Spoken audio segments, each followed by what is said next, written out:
Here comes Steve. You get two together, John. Here comes Steve. Together a little bit. Perfect. There we go.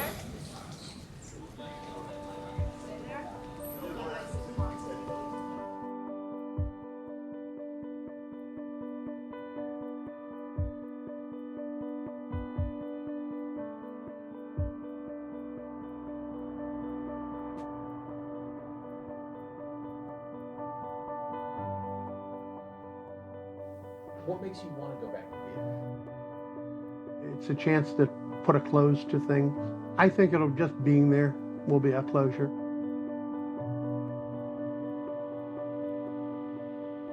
Just to have some closure, to hopefully see where this one battle was.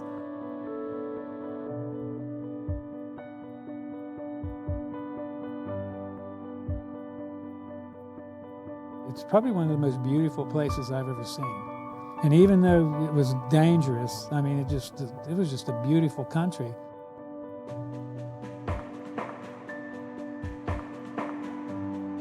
I'm hoping that we get a chance maybe to meet with Vietnamese veterans. I don't know if we will or not.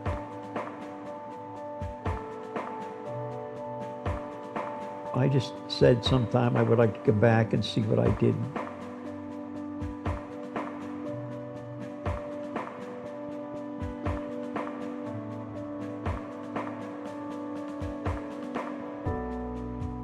I just always said to myself, one day I'd like to go back to see it when they're not shooting at me.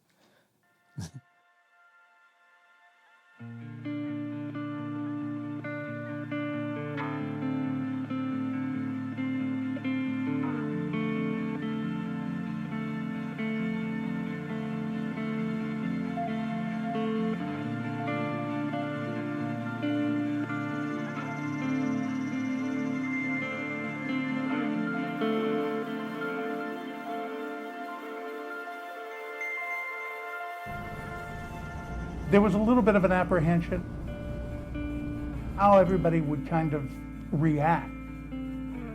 Andy and Steve particularly, they were frontline.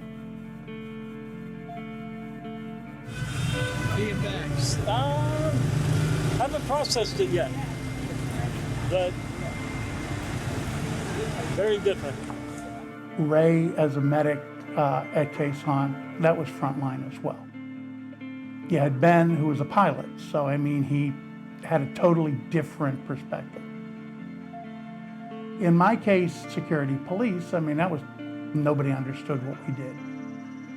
And you had Lou, who was an officer and an advisor, and that, being an advisor is a totally different kind of a reaction as well. But the 6 Vietnam vets, that bond just became so instantaneous. Lime green. Pardon? I got a group of BBA in Tennessee down here. Oh, This is our 3rd time coming. I see. I'm Ron Kirby. Andy. Nice to meet you. Rick Larry. Nice to meet Ron you. Kirby. Larry Wood. How many guys came? 6 Vietnam vets, 1 Vietnam era vet. What year? I was 71, 72. 71, 72. 67, 68. Yeah, but I was 13 when I came. How old were you? You tended not to run into very many Vietnam vets when you came home. Guys just didn't talk about it. Took a while before I felt comfortable talking, and especially after seeing other guys that been there and who didn't want to say anything about it. And how long did it take you before you felt like you could talk about your experiences? Probably 20 years, 25 years even. The general public was usually against it. They were, in fact, calling people baby killers. I had one instance when I first went to pilot training, I'm a brand new butter bar, and this guy called me a baby killer. I remember being, whenever I came back, being spit on. You were being told by your own other veterans, of World War II and Korea that you were somehow inferior. You didn't win your war. So you didn't really interact with each other very often. It's only been later that we now get to talk. On this part of what we're working with Veterans Breakfast Club is that now we're talking about less than 1% of the U.S. population is directly involved, you know, with the military, and so this military-civilian divide is really it's getting greater all the time.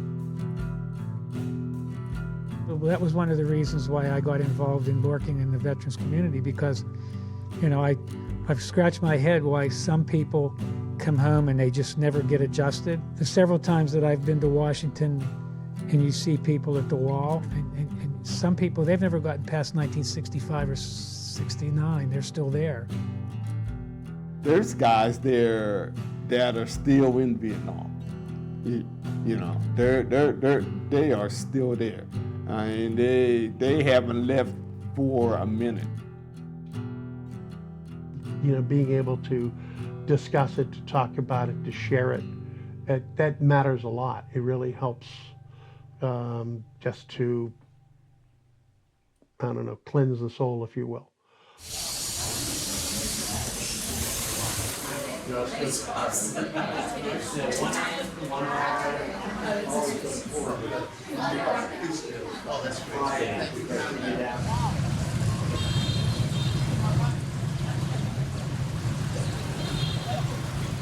From the first day we got there to the day we left, I found the whole trip just fascinating. I just really did. I got to know the people better because when I was there 50 years ago, because it was the war, I didn't trust them. And then I got to know how really nice they are. Hello, everybody. Thank you. One up, Tom.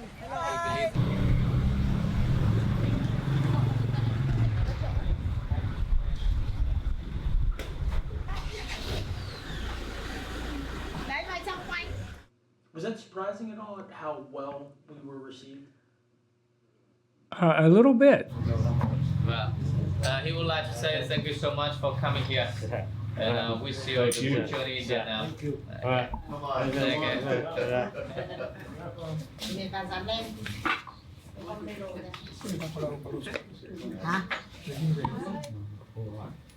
Nhưng mà anh trai chú nó hy sinh ở biên giới à?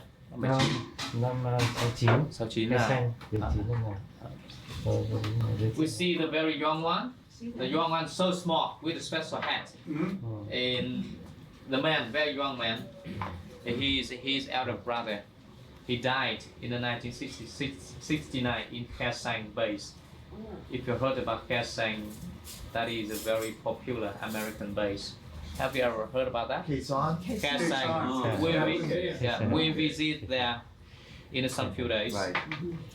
And then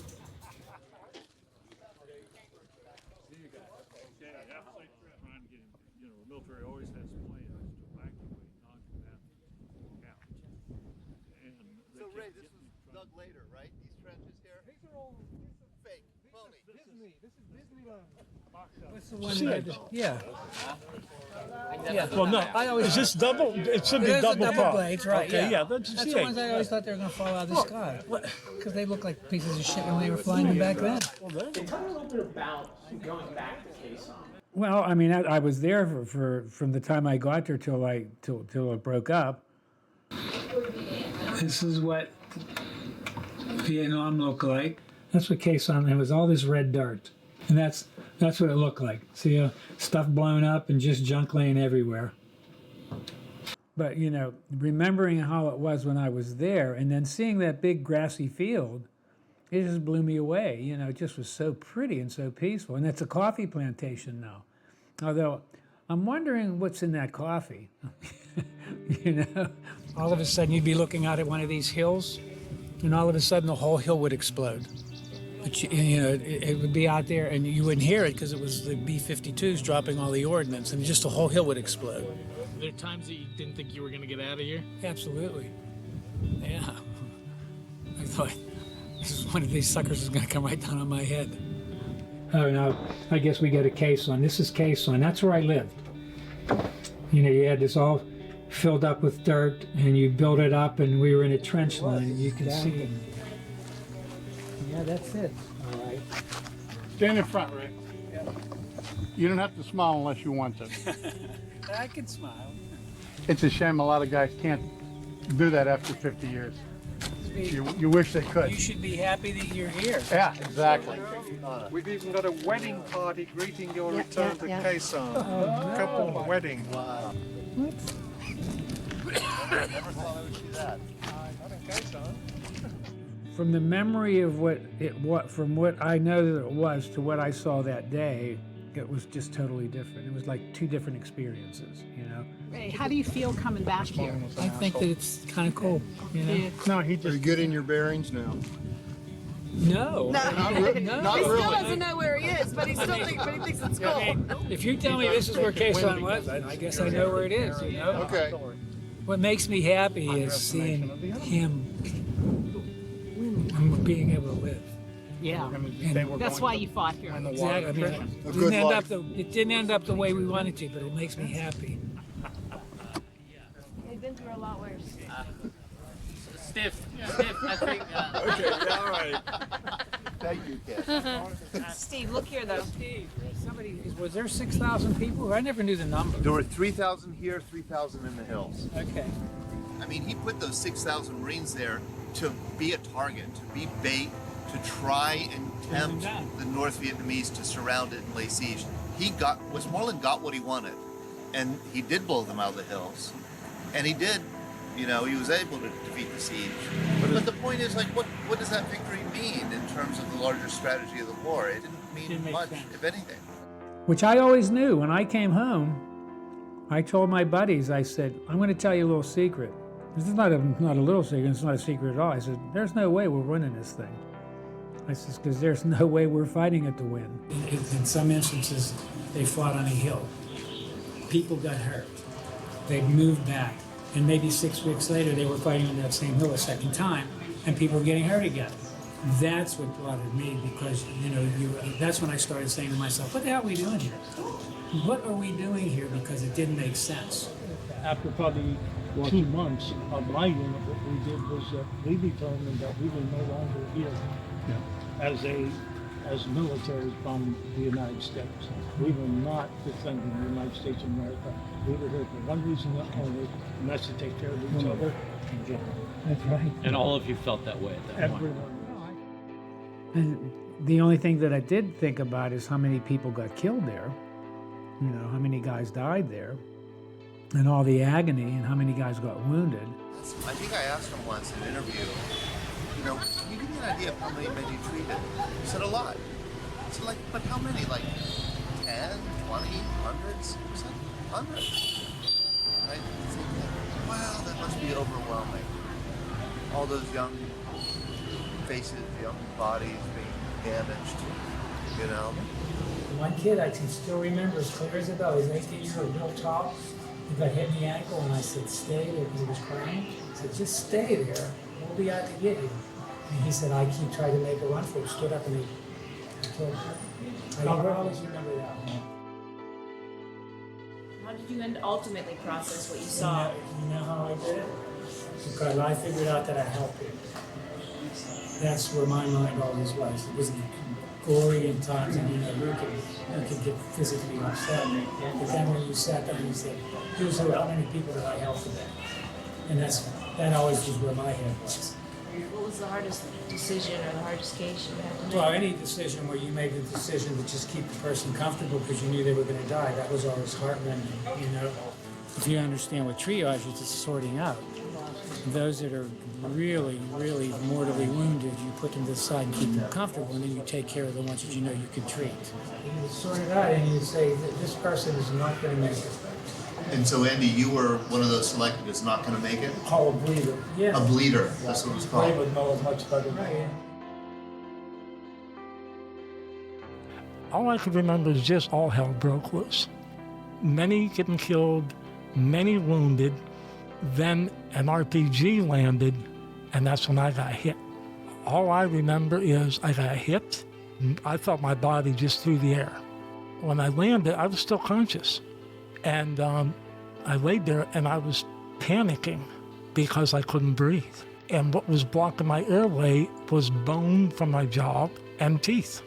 So you lost most of your jaw, your bottom jaw? Lost 80% of my jaw, 24 teeth, lower lip, 20% of my tongue. I was not expected to survive. Ray and I, when we first met on this trip, what's the first thing I said to you? Remember? He's a corpsman. Thank you. This is some, yes, thank you. This is a man, and any corpsman I ever meet, I'm here because of that. I'm here because of you. That's it. You're it. Every corpsman I meet, I'll always be indebted.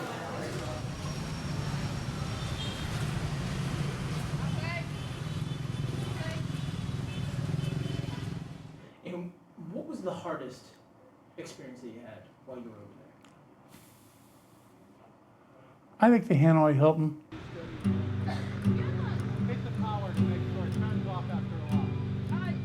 Because you think about those guys that for however many years, and most of them were years, the conditions that they were in and what they had to go through. So in this region, please, the information only from one side. Only from one side, right? The pilots stay here, they smile. They enjoy the life. No. But communist government show you they enjoy the life. They are happy. Yeah. And that's why I would like to, remind you. Yeah, remind you. There's broken glass in there, so if they crawled up there, they'd get cut. For a minute, I thought it was flowers, but now I know. And look, all the edges are smooth now because it's been up there so long. Wow. And Andy getting so emotional that, feeling guilty that, we should have gone after them. Wow. So many POWs. This is for Shouldn't you. have been. The mobility, transportation, and means to get there quickly. We could send a lot of people. Who was saying, when the pilots, sit down pilots? Yeah, they activated their signals, their indicators. Most of them were shot down over the north. We were never going to get to them. Going to get to them. And then we just left. Yeah. Oh gosh, can you imagine that feeling? I don't know. You know, being in a gift shop in the Hanoi Hilton, it's just wild. Oh, absolutely. Absolutely. Us guys out in the bush Yeah. didn't do our job. Yeah. We had the ability to rescue them. They were the locators, and we didn't go to them. That's right. What the hell? We didn't respond to them as we should, quickly as we should have. For those of us out in the bush, that's on us. Andy felt like we maybe didn't do enough to get guys out whenever they were captured. How do you feel about that? I think the higher ups may not have done enough. Guys on the ground did everything they could. But if you don't send the resources, there are a lot of things they could have done better.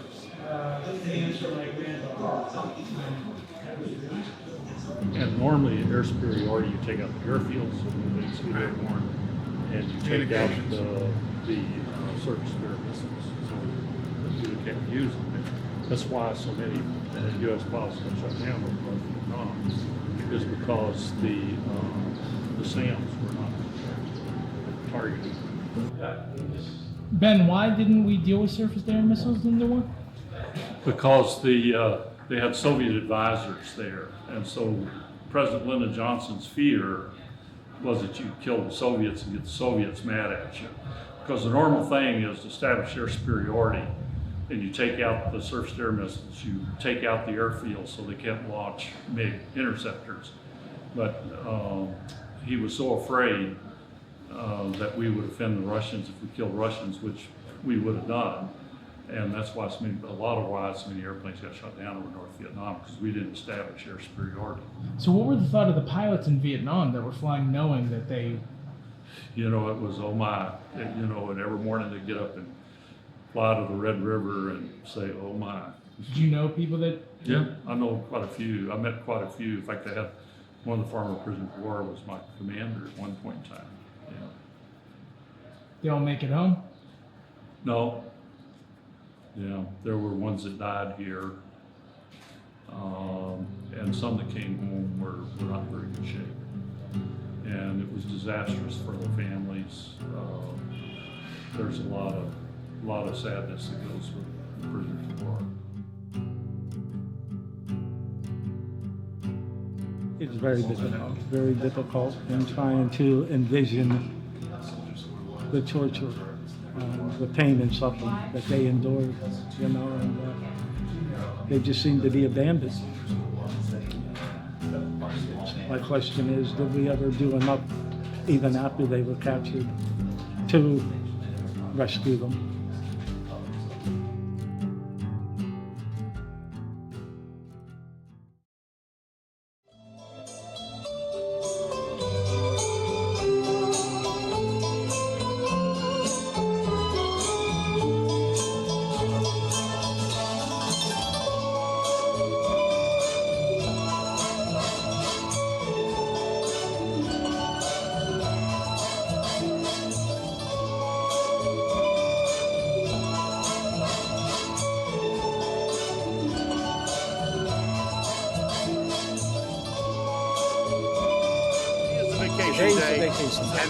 And then starting tomorrow, we get back into the Go back to our Vietnam. yeah, back into our trip. That's right. Back Yeah. into the war. This is R&R. This is our that's This is there our you go. vacation day. What did he say? Today's R&R. Now we go Yeah. back. We go back into.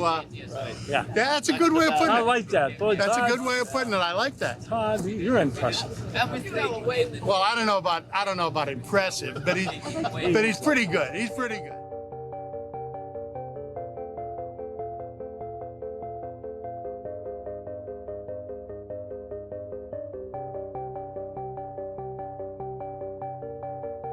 What was the hardest part about seeing the Hanoi Hilton yesterday? Just knowing what those guys went through. And you know, Andy was saying, oh, we should have done more. Well, maybe the higher up should have done more. The guys, they did everything they could. But the fact that those guys had to go through what they went through is just incredible. Just incredible. How the museum portrayed No, it's their museum. It's their museum, it's their perspective. I think it was important for us to see it from that perspective. I mean, if we would have a museum that showed Guantanamo Bay today, how would you show it? We're not going to show that. I mean, that's just human nature. So, you know, the fact that they think of themselves as treating the Americans well, it was war and torture was part of what they did. It's just hell for us to see what they went through.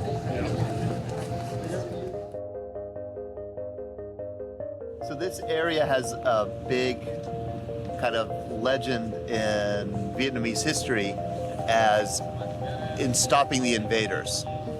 You know, always able to kind of get a vantage on the invaders, always be able to trap invaders, evade invaders.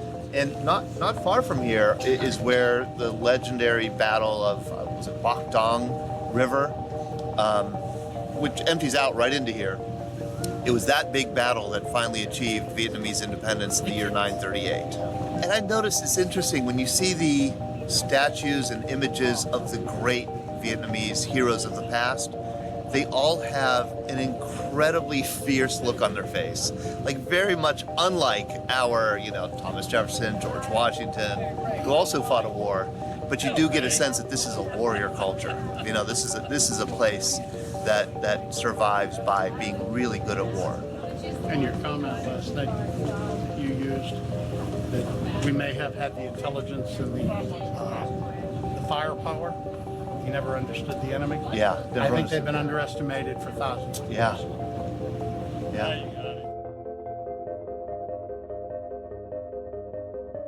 Former American GI. I remember his name is Jim Mahoney. Yes, he told me that the American leaders, during the war, that they should be here to see how difficult it was. Yes, exactly. We've been talking about that. We've been talking about how did the leaders not know how difficult this war was going to be? How did they not know? And I think the answer is arrogance. You know that word? Yes. Yeah. Arrogance. I think it's arrogance. So we understand why Americans come here. We understand. You have the reason to come here. Vietnamese people, we have the reason to fight against. Well, he asked me about more injuries, Yeah. And he says, he just felt bad. Yeah. And then he was kind of... Yeah. Paying you respect. Yeah. Yeah. And then just being tough guys. Yeah. Public. Yeah.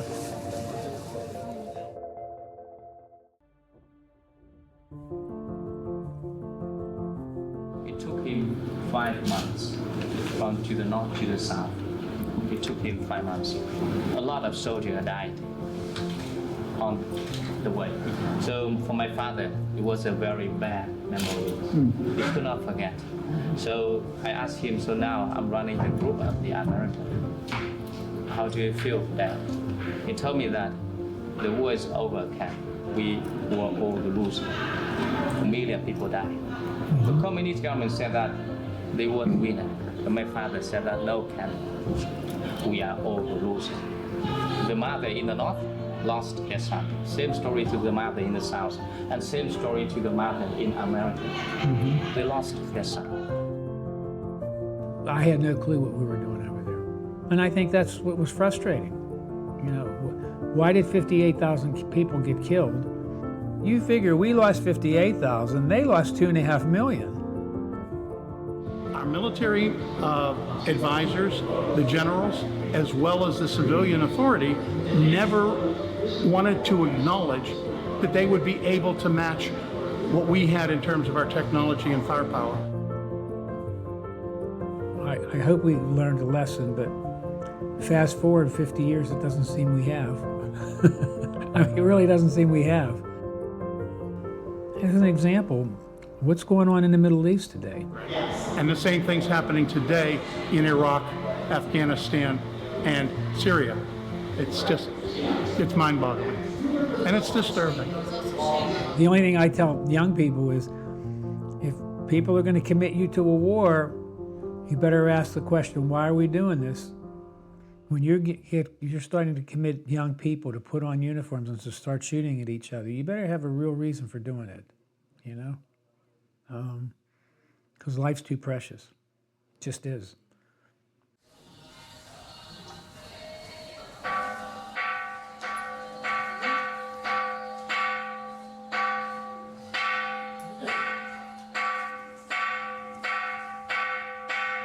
The monk in the middle is the most important monk in Hue City. If that man walks along here, a lot of people follow him, try to touch on him like this. In Vietnam, we touch just for good luck.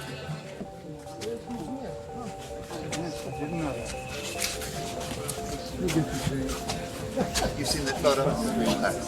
Quang Duc, who was a monk who, in May or June 1963, to protest the No Dinh Diem regime, parked his car on a street in Saigon, took a 5-gallon jerry can of gasoline, fellow monks poured it over him, he was lit on fire, and he didn't flinch as he burned to death. And Buddhist monks are not political. They do not get involved in politics ever, except when they feel that the community is threatened to extinction. This was the pagoda he was from. Yeah, he traveled from Hawaii to Saigon to explicitly for that act. And he was meditating as he was burning. And he was 10,000 miles away, you know.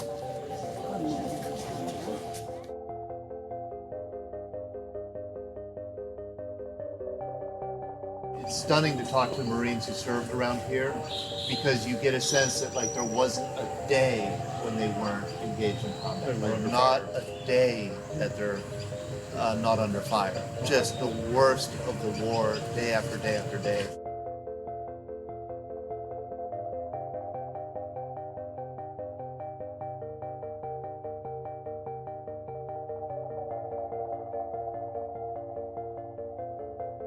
Tet Offensive is usually seen by American historians as a massive military victory for the U.S. I mean, every inch of ground that the NLF and the NVA took during the Tet Offensive was taken back. It was a military tactical victory for the U.S., but a larger strategic defeat for the United States because public opinion turned against the war. They knew that the war was lost by the protests here. You know, people just had it. They didn't want it anymore, and the politicians reacted. We had been told, as the American people had been told throughout 1967, that we were winning, the light at the end of the tunnel, and then people are watching on the news chaos in Way City, and they're sitting there. They remember the term credibility gap. Yeah. I think that's when it really, that gap just became a chasm, and nobody trusted what the government was saying about the war anymore.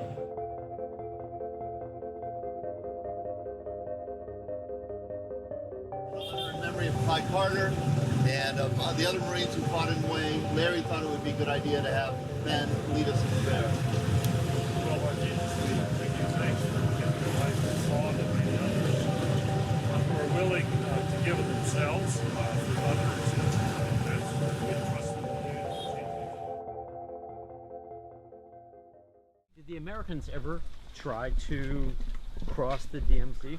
You know, John, that's so interesting you asked that, because just recently I asked that same question to some Marines, and they said, we were there every day. We were really? in the DMZ every day. We fought in the DMZ every day. We weren't supposed to, but that was, you know, we would get shot at, and then they would cross into the DMZ and go like that. Yeah, and they would chase them over. I mean, they didn't have a white line painted. They didn't have a white line painted.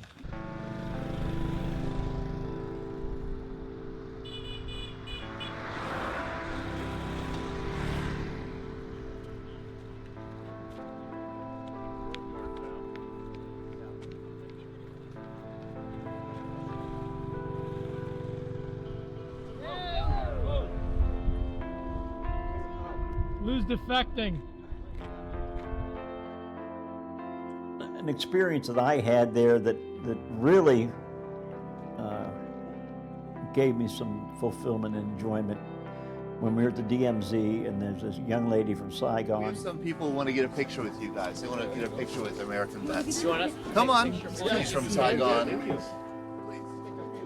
Came up and introduced herself to all of us and thanked us for participating in the war. And this was, 50 years after Tet, and she was only about 30 years old, but she said, we thank you very, very much for what you did for us.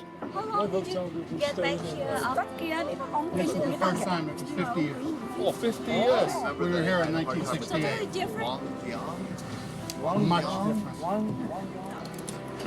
So this is your first job as well? Yes. It only took 50 years. Yeah, only took 50 years. Yeah, only took 50 years. I was very, very close with the Vietnamese.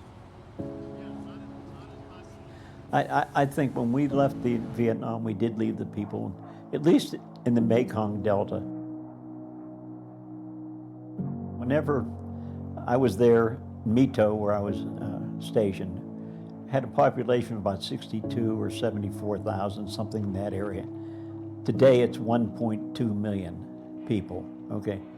And places that we were being sniped at from, okay, are now our high-rise buildings, factories, just absolutely bustling city.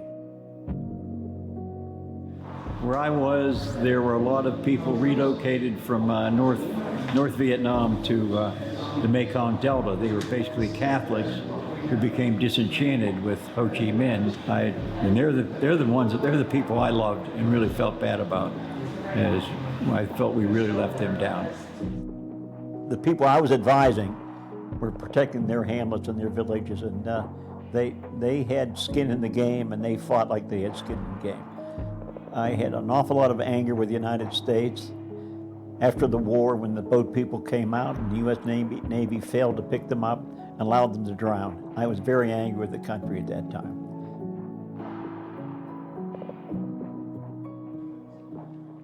our guide. They have water. They're very happy when we come. Here. Tony was very, very, very, very funny. Here.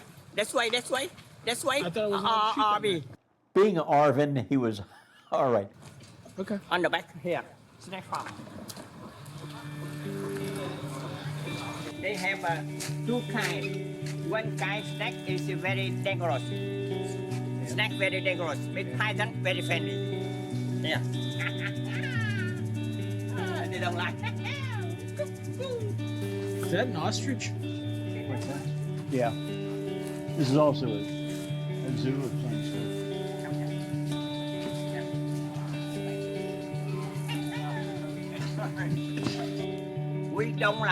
We don't like visit the snack farm, but we want to come here to remember during the war, my commander stay here. This used to be just nothing but a dust bowl. Yes. Never had anything growing on it. It was just dredged up sand. Yes. And barracks. Does it feel recognizable at all? The only thing is the canal where the airboats would come in. Okay, now we say goodbye. Okay. We visit another place. Goodbye, snakes. Yes, sir.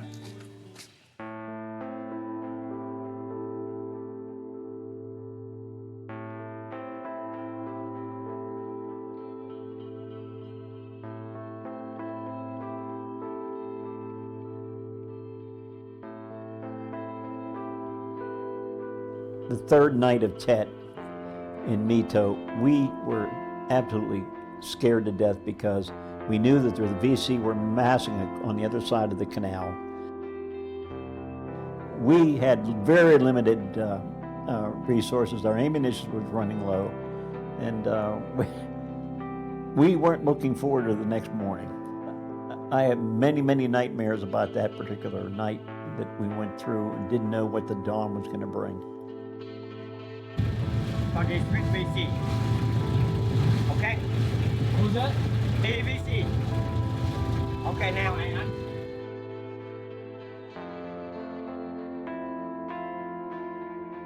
And Tony told him that I was there for the night of Tet. We turned around and then went back up the back channel. He took us back up there. When I saw the Chokal bridge, then he told Tony that is where his father and grandfather were killed the third night of Tet. Were you surprised by his reaction? Didn't feel like there was No. anything possible? Well, no, he said it took him, he was 12 years old when it happened. It took him 25 years, something like that. Evidently, he's having a good life right now. So it was probably the highlight of my tour, my trip. Do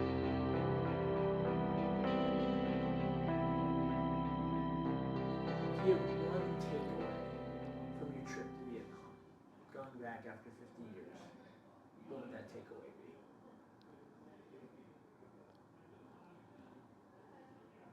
be? Going back to where I had the big battle.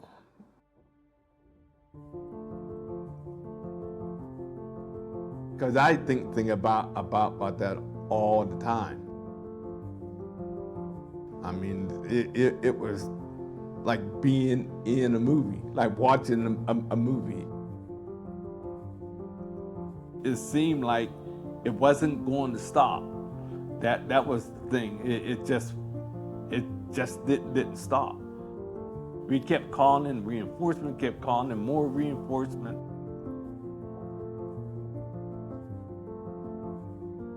My life passed before me. I mean, it's just like a movie reel. You see everything that you've been through from like day one.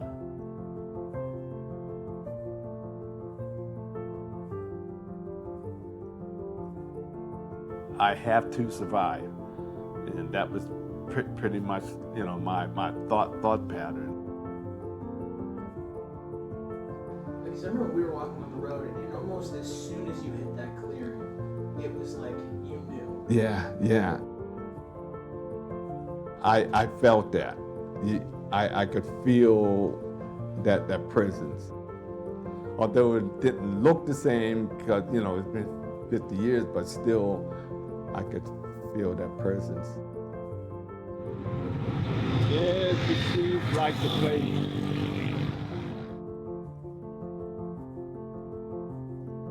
Military base back here on the side of the street when we were coming up. That's where the heavy machine gun fire was coming from. Like right in that area.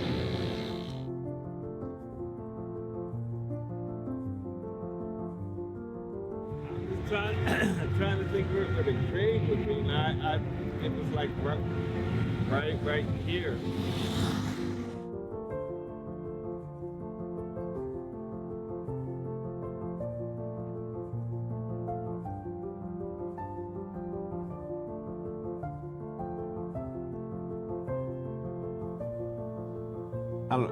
I felt numb.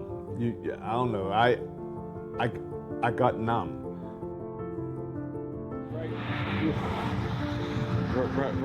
Right on this area right here.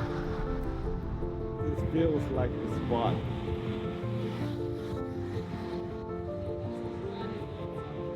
it seemed like you hit a point where it was like, I have what I need here, and I'm ready to go. Yeah, I'm done. Yeah. Can you describe that a little bit? Well, it's like the door closed. That's pretty much it. The door closed, like a big wall. That's okay. You're done. All right, it's all over now. I can like rest. Glad you made the trip. Oh yeah, this is good. This is good.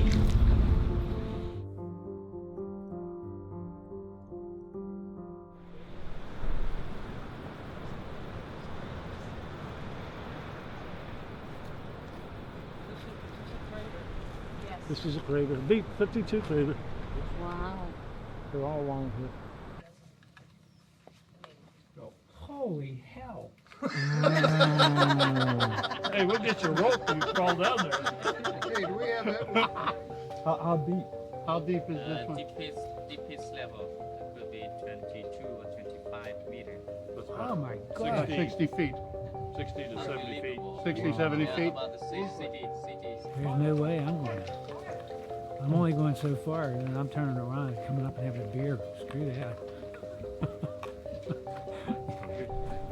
I mean, you've seen one tunnel, we've seen them all.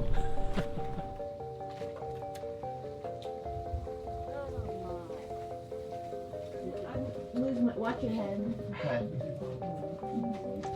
Ever since they didn't respect the Viet Cong with the NVA.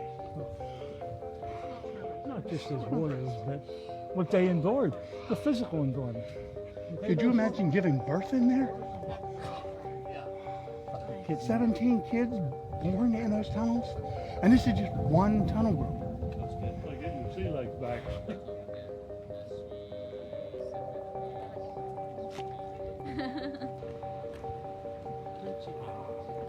Here we go. We're coming to the bombs now. These are all the different bombs that are dropped. Oh, the devastation. Yeah.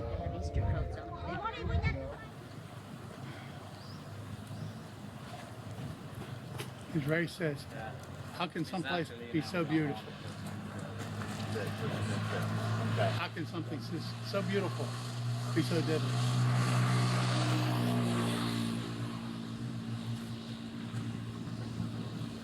It wasn't this beautiful for many years.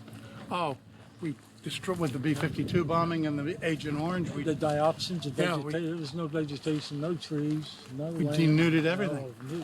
Yeah. And we just tore the crap out of that country. I mean, we did things, and well, you know, remember we went to the museum where all the explosives were. For the center here, we call the Mine Action Theater Center. Our mission is to highlight for whatever effort, the joint effort in removing and unexploded bombs and mines.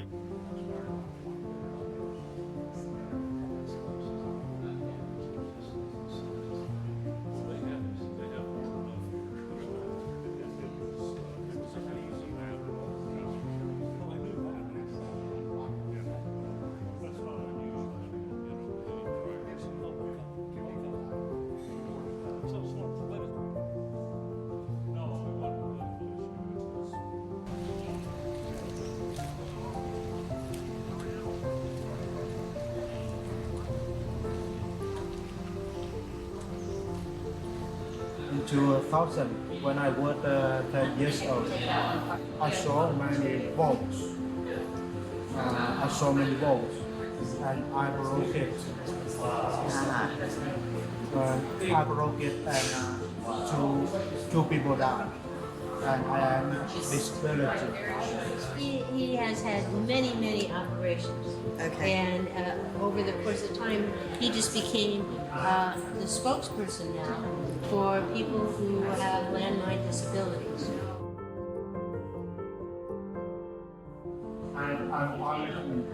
Yes.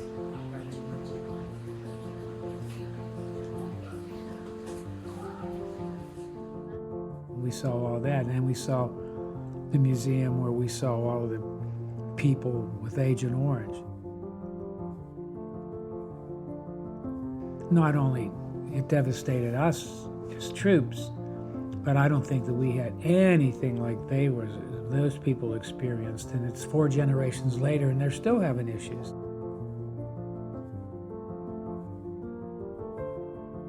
The thing of it is, we did all that stuff, and then we didn't have a plan to win the war anyway. And we did all of those things, and I'm wondering to myself, why? You know?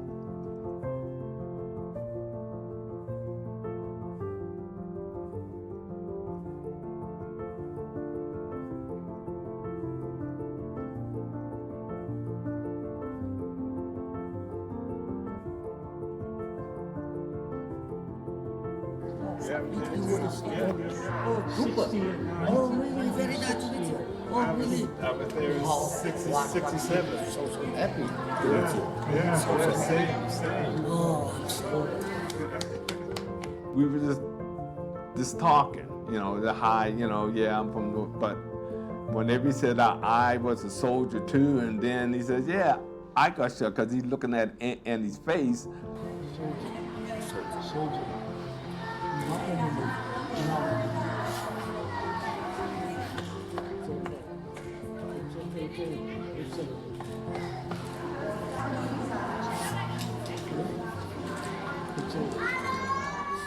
If it's like nothing happened, okay, we're okay now.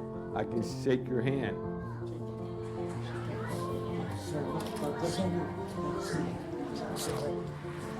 How did that feel, Andy?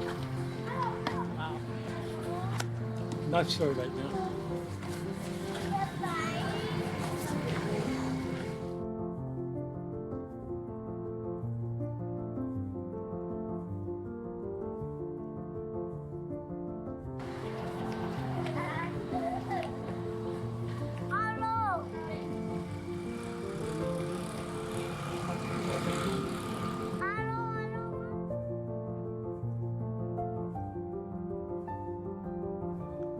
I don't know, there wasn't no animosity, there wasn't no hatred or anything.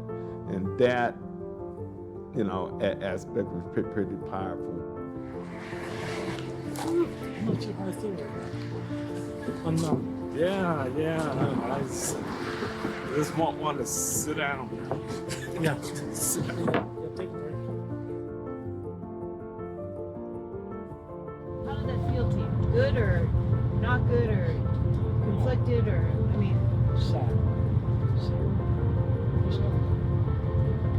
Just sad. But it just elicits loss. That's all we share. We share being a warrior and loss, death, pain, suffering. That's what we share.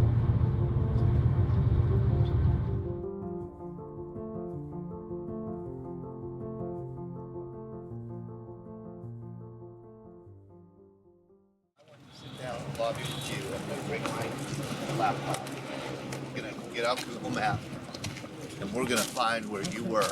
Okay. Yeah, Ray said the same. And where we should go tomorrow. Okay.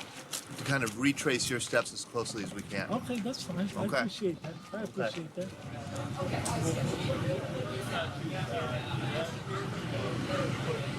Well, they want to know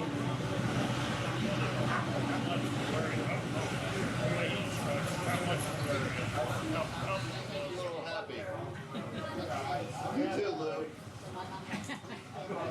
How much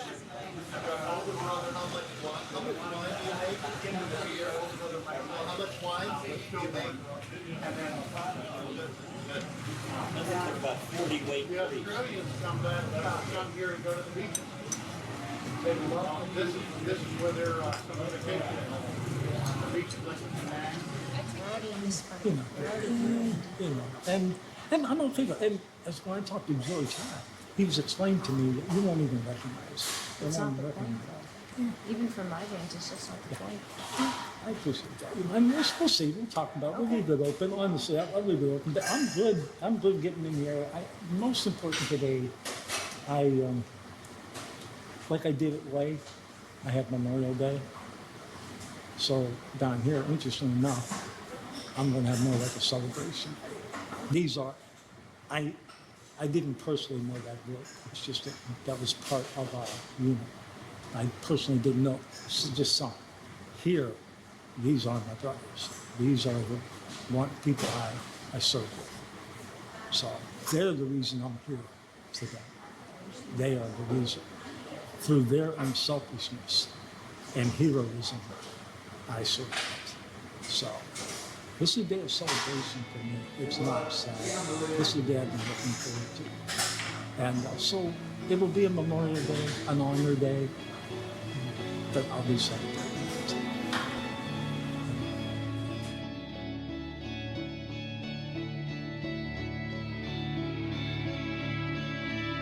Yeah. When?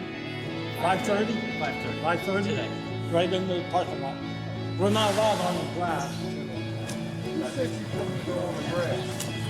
No, Can't you right get there. the knees? Right Huh? there. Come give them one coat. That's walking on the grass. It doesn't say you can't stand on it.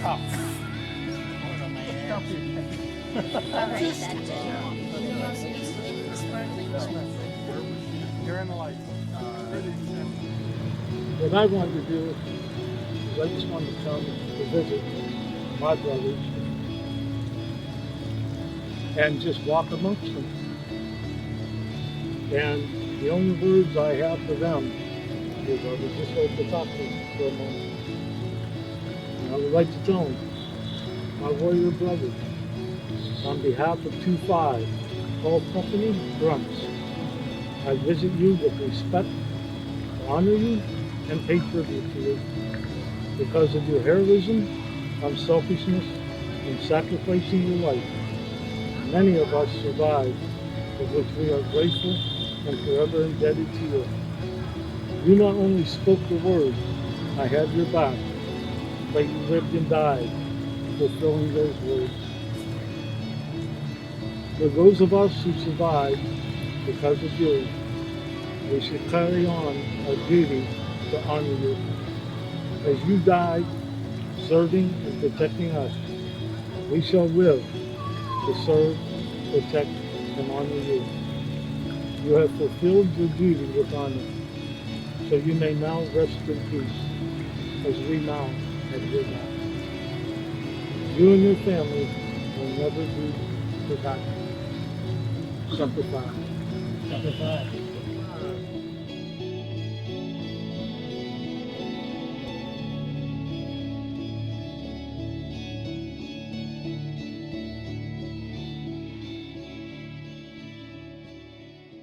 You have one takeaway of going back there after 50 years. What do you think it would be? Closure. Just ending the cycle. I think it gave me some healing. Made me stronger, made me see life a lot differently and a lot better. It helped with my PTSD. You know any other veterans who are thinking about maybe going back? What would you say? I'd tell them to go. I would say go back. It's a very cathartic experience. I tell them all the time, go. Oh, I ain't going back there. I know. Just go. You'll love it. I've learned so much, not just about the war. Our experience has been with the Breakfast Club, about half the people say no, they don't want to go back. They wouldn't even consider it. The other half may consider it, but they may or may not go. People that talk about it, I encourage them to. I say, you'll be pleased with how the place is healed and how well the people are doing. It puts so much in perspective. Yeah, so much. It does. It does. And for me, there's definitely some healing after all these years. Good, good. And I'm sure you. Oh, yeah. I hope. Oh, yeah. I hope. Good. Sounds good. It was one of the best things that I had done, and I was glad I did it with my wife because, as she told me, she got to smell the smells, feel the heat, see what we talked about, but she also was able to step back and just watch it through our eyes.